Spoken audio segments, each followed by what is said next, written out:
Imagina esto por un momento. Eres guardia romano. Estás de pie frente a una puerta de piedra maciza, en Alejandría. Al otro lado de ese muro está ella, Cleopatra, la última faraona de Egipto, la mujer que hizo temblar imperios, la descendiente de una dinastía que gobernó durante siglos. Y ahora, está encerrada. 7 días lleva ahí dentro. A veces la escuchas. No llora, no suplica, solo movimiento. El roce suave de la tela contra la piedra. Pasos lentos. De vez en cuando, su voz. Habla como si alguien estuviera con ella. Pero tú sabes que está completamente sola. Ahora, antes de que sigamos, necesitas entender algo crucial. Todo lo que te han contado sobre la muerte de Cleopatra es mentira. Esa imagen romántica de la serpiente escondida entre higos probablemente nunca ocurrió. La escena de la reina muriendo en paz, rodeada de sus doncellas fieles, en su lecho real, casi con certeza, pura ficción. Lo que realmente sucedió entre el 1 y el 12 de agosto del año 30 a.C. fue mucho más oscuro, mucho más calculado, y revela algo aterrador sobre cómo Roma aniquilaba a sus enemigos. Esto no es una historia de suicidio, es algo mucho peor, una operación psicológica, diseñada para destrozar mentalmente a la última gobernante de Egipto, antes de permitirle morir. Si este tipo de contenido te atrapa, si quieres seguir descubriendo cómo operaba el poder en su forma más brutal y despiadada, suscríbete ahora, activa la campanita, porque vamos a desenterrar verdades que la historia oficial prefiere ocultar. La pregunta real no es cómo murió Cleopatra, es porque Octavio necesitaba que muriera de una forma muy específica. ¿Y por qué necesitó 10 días completos para lograrlo? Déjame mostrarte lo que realmente pasó. 1 de agosto, año 30 a.C., dentro de su propia tumba, que Cleopatra había mandado construir años atrás. Marco Antonio estaba desangrándose hasta morir.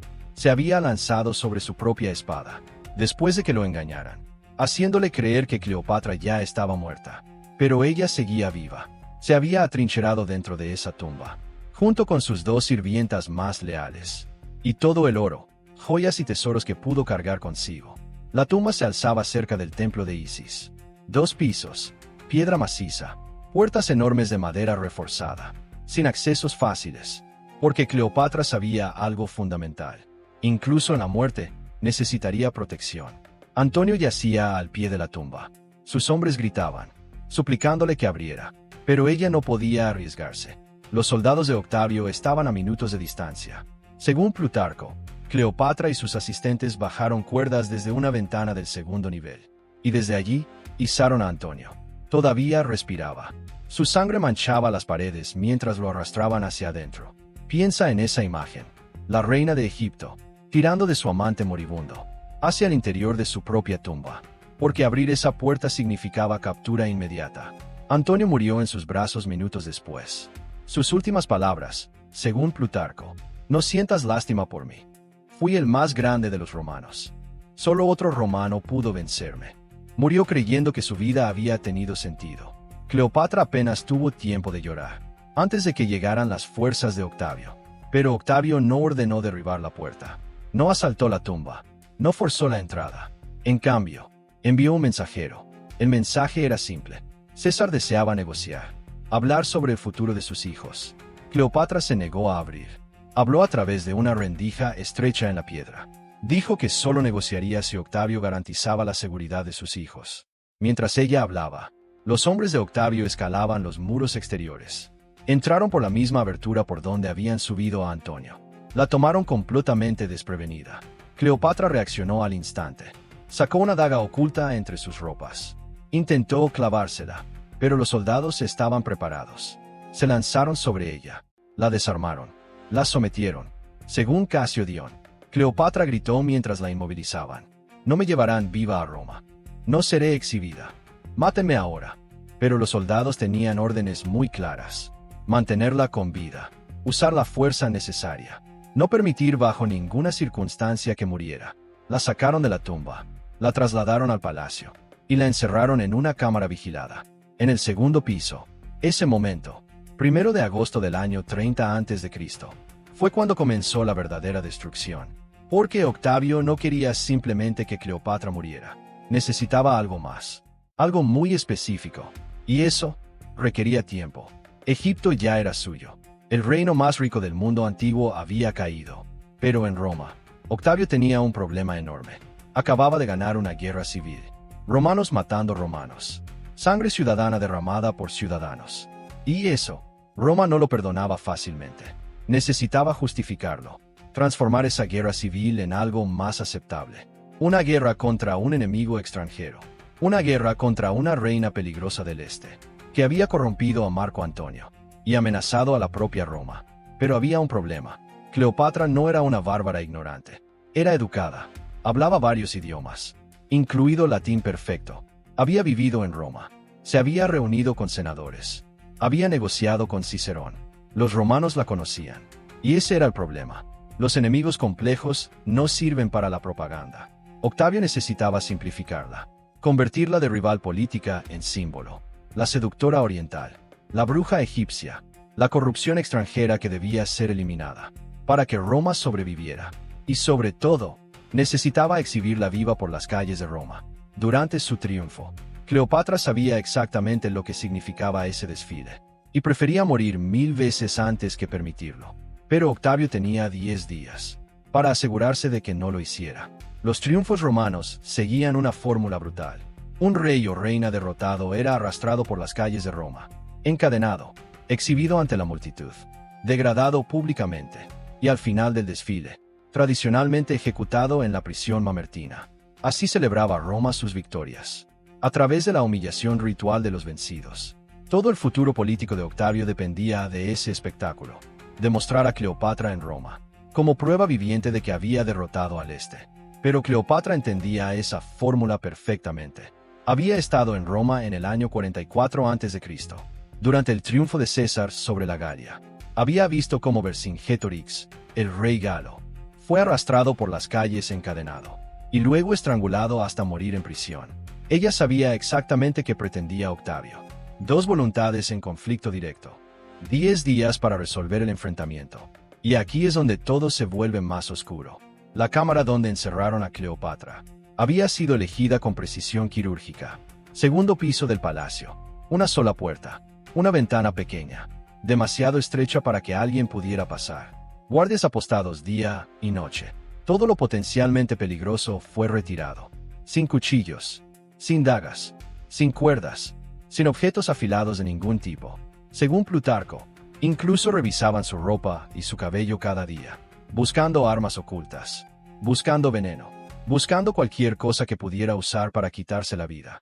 Cleopatra fue despojada de todo, excepto lo más básico, y encerrada sola en una habitación de piedra vacía. Pero la estrategia de Octavio iba mucho más allá del simple encierro. No solo necesitaba impedir que muriera, necesitaba destruir su deseo de morir. Piensa en la psicología de esto. Cleopatra deseaba la muerte, porque la muerte significaba dignidad, significaba control, significaba que Octavio nunca podría exhibirla en Roma. Entonces Octavio tenía que invertir ese impulso, tenía que hacer que quisiera vivir. ¿Y cómo lo hizo? Usó lo único que Cleopatra no podía sacrificar: sus hijos.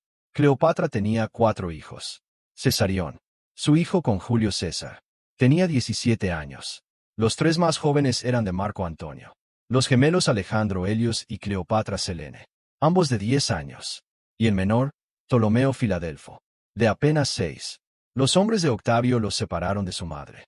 Inmediatamente, los trasladaron a diferentes partes del palacio. Los mantuvieron bajo vigilancia constante. 2 de agosto, un día después de la captura de Cleopatra, Octavio envió otro mensajero. Esta vez Cayo Cornelio Galo. Poeta, soldado, diplomático. El mensaje era preciso, controlado, elegante en su crueldad. César desea que sepas que tus hijos están siendo bien cuidados. Su futuro depende completamente de tu cooperación. Si algo llegara a ocurrirte, César no puede garantizar su seguridad, especialmente la de Cesarión. Cleopatra lo entendió de inmediato. Cesarión era hijo de Julio César, y eso por sí solo lo convertía en una amenaza existencial para Octavio, cuya autoridad descansaba en ser el heredero adoptivo de César. Si Cleopatra moría, Cesarión quedaría indefenso, y sería eliminado. Pero si Cleopatra vivía, si cooperaba, si se sometía, si permitía que la usaran, entonces quizá Cesarión sobreviviría. Quizá todos sus hijos lo harían. Esa era la trampa. Octavio le dio a Cleopatra una razón para vivir, que contradecía directamente su razón para morir. Su dignidad exigía la muerte. Sus hijos exigían que viviera. Durante 10 días, Cleopatra existió suspendida entre esa elección imposible. 3 de agosto. La presión aumentó. Octavio envió arquitectos a su cámara. Llegaron con varas de medición, cuerdas marcadas, tablillas de cera para tomar notas. Midieron su altura, su peso aproximado, las dimensiones de su cuerpo. Cleopatra preguntó qué estaban haciendo. Preparando el triunfo de César, respondió uno de los arquitectos. La exhibición debe construirse adecuadamente para acomodarla. Piensa en el impacto psicológico de ese momento. La estaba midiendo como si fuera un objeto, como un mueble, como una pieza que debía encajar en una estructura. No solo estaban tomando medidas, estaban enviando un mensaje. Esto va a suceder. Vas a ir a Roma. Estamos construyendo la jaula ahora. Y regresaron al día siguiente. 4 de agosto. Luego el 5. Luego el 6. Cada día más mediciones. Más preguntas. ¿Qué ropa llevaría? ¿Qué joyas reconocería el público romano? ¿Estaría encadenada o simplemente inmovilizada? Lo discutían delante de ella. Debatían los detalles. La presentación. El efecto visual. Hablaban de su humillación como si fuera un proyecto artístico. Esto no era planificación. Era condicionamiento. Cada día que los arquitectos regresaban, la muerte resultaba más atractiva.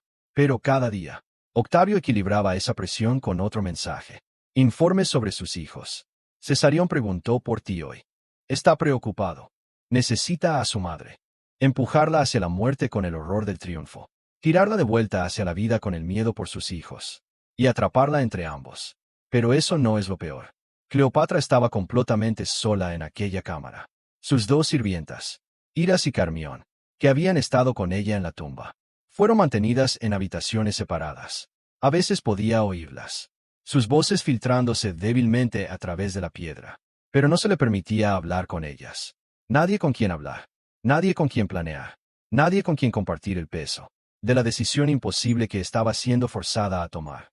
Según Casio Dion, Cleopatra pidió repetidamente ver a sus hijos, y cada vez le fue negado. No hasta que César esté seguro de tu cooperación. Pero podía oírlos. Los muros de palacio eran de piedra, y el sonido viajaba. A veces oía a los más pequeños jugando. Risas que se colaban por la estrecha ventana. Piensa en esa tortura. Oír a tus hijos cerca. Saber que están o bastante cerca como para escucharlos. Pero no para tocarlos. No saber si esos sonidos son reales. O si forman parte de la manipulación. La psicología moderna lo llamaría indefensión aprendida. Quitarle a alguien su control. Eliminar sus elecciones. Hacerlo dependiente de su captor. Incluso para la información más básica. Sobre las personas que ama. Octavio estaba ejecutando ese proceso. Con precisión quirúrgica. 7 de agosto. Según Plutarco, Cleopatra dejó de comer. Cuando los guardias le llevaban comida, la rechazaba. Permanecía sentada en la cámara, en silencio, mirando las paredes de piedra. Los guardias informaron de inmediato. La respuesta de Octavio no fue obligarla a comer. Fue traer a Cesarión. Por primera vez en 6 días. Cleopatra vio a su hijo mayor. El encuentro fue breve. Los guardias permanecieron cerca todo el tiempo. Pero Plutarco recoge lo que Cesarión le dijo. Por favor, come. Cuídate. Te necesito. Todos te necesitamos. Y entonces los guardias se lo llevaron. Esa noche, Cleopatra comió. Y eso lo dice todo. La amenaza contra sus hijos ya no era abstracta. Tenía un rostro, una voz, una súplica. ¿Cómo eliges la muerte cuando tu hijo te suplica que vivas? 8 de agosto. Octavio acudió en persona. Era la primera vez que hablaba directamente con Cleopatra. Desde su captura, llegó sin guardias dentro de la cámara, solo apostados fuera. No tenemos un registro completo de lo que se dijo, pero han sobrevivido fragmentos. La oferta era simple: participar voluntariamente en el triunfo. Caminar por Roma por su propia voluntad. No encadenada. Conservar cierta dignidad en la derrota. A cambio, sus hijos vivirían. Todos ellos, incluido Cesarión, serían criados en Roma bajo tutela del Estado. Educados. Protegidos. Con un futuro. Pero si se negaba, Cesarión moriría el mismo día que ella muriera. Los más pequeños podrían sobrevivir. O no. No se hicieron promesas. Cleopatra pidió tiempo para pensar. Octavio le concedió 3 días. Después de eso zarparían hacia Roma. Con o sin su cooperación. Elige. Ahí está la brillantez de la trampa. Octavio no ofrecía una salida. Ofrecía una justificación. Una forma de que Cleopatra se dijera a sí misma que soportar la humillación servía a un propósito mayor, que rendirse no era debilidad, sino sacrificio por sus hijos. Era una mentira. Octavio nunca iba a perdonar a Cesarión. El muchacho era demasiado peligroso. Pero Cleopatra aún no lo sabía. Durante 3 días, vivió suspendida entre la esperanza y la desesperación. Entonces, 11 de agosto del año 30 a.C., algo cambió. No sabemos exactamente qué ocurrió. Las fuentes son confusas, fragmentadas, pero algo hizo que Cleopatra entendiera la verdad. Quizá escuchó una conversación. Quizá alguien logró hacerle llegar un mensaje. O quizás simplemente conocía a Octavio lo suficiente como para ver a través de la representación.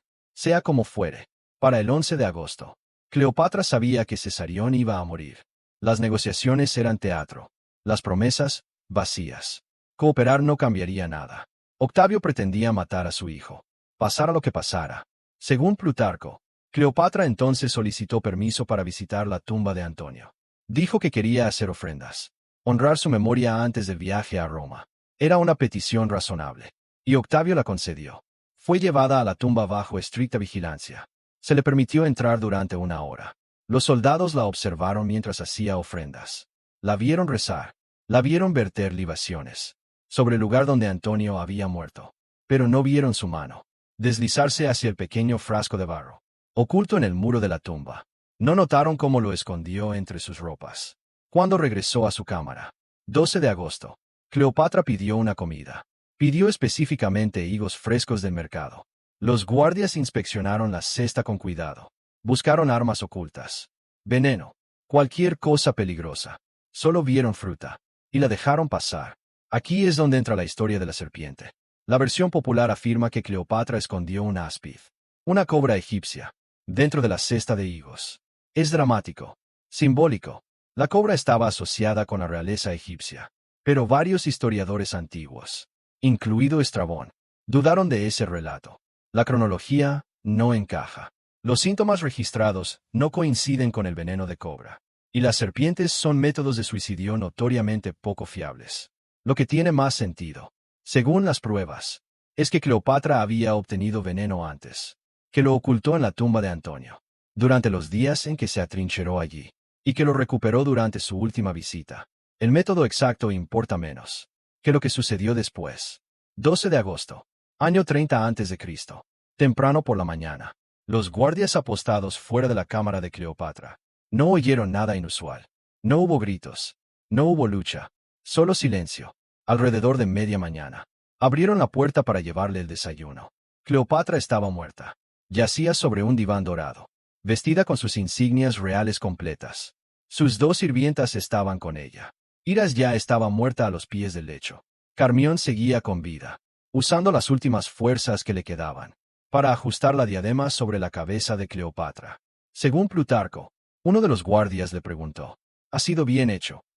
Carmión respondió: extremadamente bien. Digno de una descendiente de tantos reyes. Y entonces murió. Cleopatra tenía 39 años.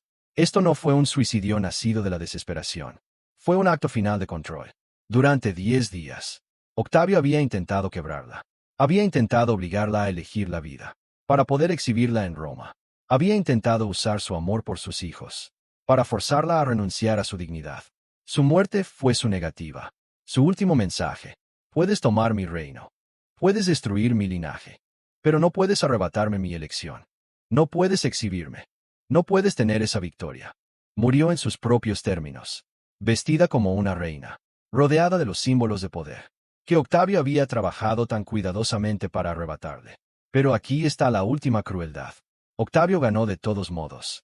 No pudo exhibir a la verdadera Cleopatra, así que creó un sustituto, una estatua, una efigie. Durante su triunfo en Roma, una enorme imagen de Cleopatra, con una serpiente enroscada en su brazo, fue llevada por las calles. El pueblo romano vio a Cleopatra. En el triunfo de Octavio, la vio derrotada. La vio reducida a la imagen que él quería que recordaran. La propaganda funcionó. La versión de Cleopatra como la seductora egipcia exótica, que murió por la mordedura de una serpiente, se convirtió en la historia que sobrevivió. durante 2000 años. Y Cesarión, el hijo que Cleopatra murió creyendo que podría salvar, fue asesinado 3 semanas después. Octavio envió asesinos para interceptarlo mientras huía hacia la India. El único hijo biológico de Julio César, 17 años, asesinado en el desierto egipcio. Los hijos más pequeños sobrevivieron. Fueron exhibidos en el triunfo de Octavio, en lugar de su madre, criados en Roma, bajo la tutela de la hermana de Octavio, vigilados de cerca, con futuros limitados. Nunca se les permitió regresar a Egipto. Cleopatra murió creyendo que su sacrificio podría protegerlos, creyendo que elegir la forma de su muerte, por encima de participar en el espectáculo de Octavio, era un acto de dignidad. Pero en realidad, Octavio obtuvo todo lo que quería: la victoria propagandística, la eliminación de sus rivales, la conquista de Egipto, el control del relato. La muerte de Cleopatra no compró nada, excepto la forma en que murió. Y eso es lo que revelan esos 10 días. Sobre el poder en su forma más sistemática. Octavio no solo quería derrotar a Cleopatra, quería desmantelarla psicológicamente. Primero, convertir su amor por sus hijos en un arma contra su voluntad de morir con dignidad. Segundo, construir una elección imposible, dignidad o hijos, y obligarla a vivir dentro de ella. Tercero, medirla para su humillación, mostrarle exactamente lo que la esperaba en Roma. Cuarto, ofrecerle una falsa esperanza de que cooperar podría salvar lo que más le importaba. Era una máquina, cada elemento calculado, cada punto de presión identificado, cada momento diseñado para despojarla de su voluntad, hasta que rendirse pareciera racional.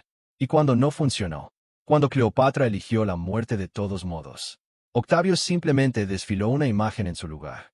Eso es el verdadero poder, no la capacidad de matar, sino la capacidad de controlar la narrativa, incluso cuando tu enemigo te lo niega. Cierre. Si esto te ha revelado algo inquietante sobre cómo funcionaba el poder en el mundo antiguo, sobre cómo derrotar a los enemigos no era suficiente, sino que había que quebrarlos primero. Suscríbete ahora. Activa las notificaciones. Seguiremos descubriendo cómo la destrucción sistemática dio forma a las civilizaciones antiguas. Las historias que la versión oficial prefiere ocultar. Deja un comentario con tu opinión. ¿La decisión final de Cleopatra fue una victoria, una derrota, o ambas cosas? Hoy en Alejandría, la tumba donde murió Cleopatra ya no existe. El palacio donde pasó sus últimos 10 días yace bajo el agua, perdido por terremotos y por el tiempo. Todo lo que queda son las historias. Y la pregunta: ella eligió la muerte antes que la humillación. Y aún así su imagen fue exhibida. Murió para proteger a sus hijos. Y aún así Cesarión fue asesinado. Controló la forma de su muerte, pero no la historia que vino después. Esos 10 días, entre el 1 y el 12 de agosto, revelan algo esencial sobre el poder y la voluntad. A veces, la única lección que queda es cómo perder. A veces la dignidad lo cuesta todo, y no compra nada, excepto la certeza de que la elección seguía siendo tuya. Cleopatra murió como una reina, sola en una cámara de piedra sellada, acompañada solo por 2 sirvientas leales. No logró salvar su reino, no logró salvar a sus hijos. Solo consiguió negarle a Octavio la satisfacción de exhibir su cuerpo vivo por las calles de Roma. Si eso fue suficiente, si realmente importó, es la pregunta que resuena a lo largo de 2000 años. Recuerda esos 10 días. Recuerda lo que Octavio construyó. Una máquina psicológica, diseñada para quebrar al último faraón de Egipto, antes de su muerte. Recuerda lo cerca que estuvo de lograrlo. Y recuerda por qué Cleopatra eligió morir de todos modos.